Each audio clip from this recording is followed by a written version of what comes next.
Karibuni mpenda mtazamaji katika channel yangu ya mapishi Rukias Kitchen. Leo hii nimewaleteeni upishi wa kupika choroko ama kwa jina lingine pojo ama dengu za nazi. Makinika nami hadi tamati. Usisahau kusubscribe na kubofya kengele itakayokuja hapo chini ili usipitwe na video zangu kila wiki. Mahitaji yetu ya leo, utahitaji kitunguusaumu na tangawizi kilichosagwa pamoja kijiko kimoja cha kula, tui zito takribani kikombe kimoja na nusu, tomato mbili za madonge. Hapa niko na pojo ama kwa jina lingine choroko ama dengu nimezichemsha, nimetumia takribani kikombe kimoja. Manjano nitatumia kijiko nusu kidogo, curry powder kijiko kimoja kidogo, chumvi kiasi chako, mafuta takribani vijiko vitatu mpaka 4 vya kula, kitunguu maji kimoja cha kiasi, na mwisho kabisa utahitaji tomato ya mkebe nitatumia kijiko kimoja cha kula. Katika sufuria yako utaweka mafuta takribani vijiko vitatu mpaka 4 vya kula. Yawache yapate moto kiasi na kisha utaweka kitunguu chako cha maji na utakikaanga mpaka kibadilike rangi.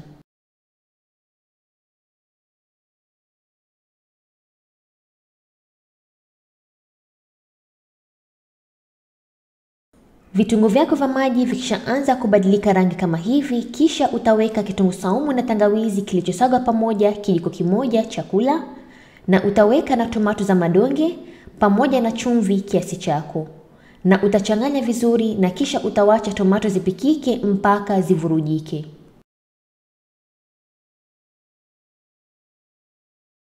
Tomato zako zikishavurujika kama hivi, kisha utaweka tomato ya mkebe kijiko kimoja cha kula na utachanganya kila kitu vizuri.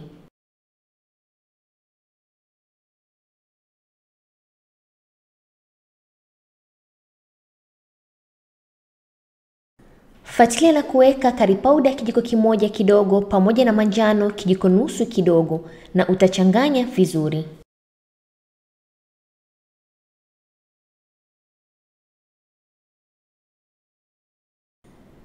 Na kisha utaweka maji kikombe robo na utachanganya vizuri na utawacha mchuzi wako upikike takribani dakika 1 mpaka 2 mpaka iwe nzito.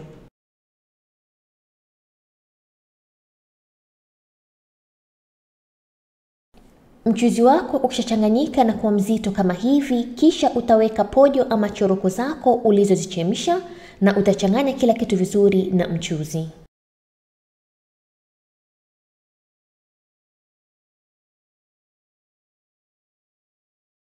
Alafu utaweka tui jepesi takribani kikombe kimoja na nusu. Nimegawa tui langu zito mara 2 na kisha nimechanganya tui langu pamoja na maji nikapata tui jepesi, na utachanganya kila kitu vizuri.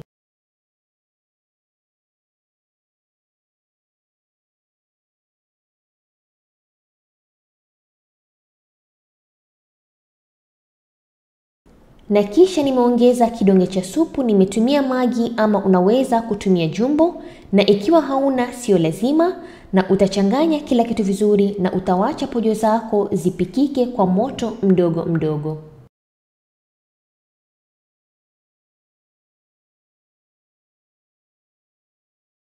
Wakati pojo zako zinapikika, hakikisha unakoroga kila masaa ili pojo zako zisishike chini. Na mwisho kabisa utaweka tui zito lililobakia, utaweka kidogo kidogo huku ukikoroga mpaka kila kitu kichanganyike vizuri.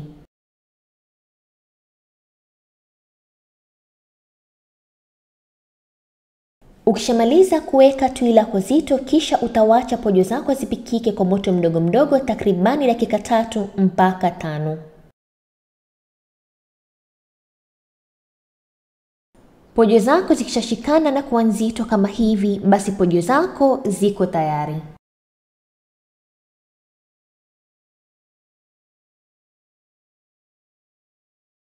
Na pojo zangu ama choroko zangu za nazi ziko tayari kama unavyoona katika video, na andaa katika kibakuli. Na choroko zangu za nazi ama pojo zangu za nazi ziko tayari kama unavyoona katika video. Yani pojo hizi ni tamu sana ajabu. Unaweza tolea kwa mahamri, chapati, mkate, wali ama kitu chochote upendacho, na enjoy pojo zako za nazi.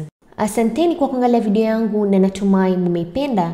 Ikiwa mtataka kuona recipes zingine kama hizi, nitaweka links hapo kwa description box ili mpate kuona recipes zingine.